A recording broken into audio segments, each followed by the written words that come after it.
আজকে রাইতের গাড়িতে বউ আমারে যাইতে কইছে বাড়িতে। বানায়াছে রসের পিঠা, বেশি করে দিছে মিঠা।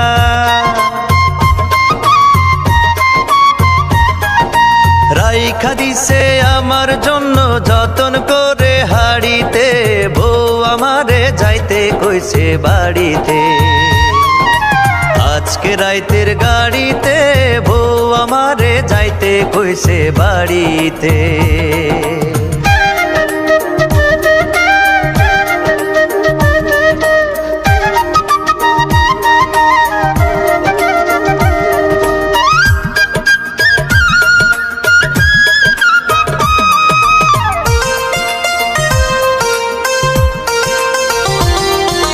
বউ আমার জানে না আজকে ঢাকায়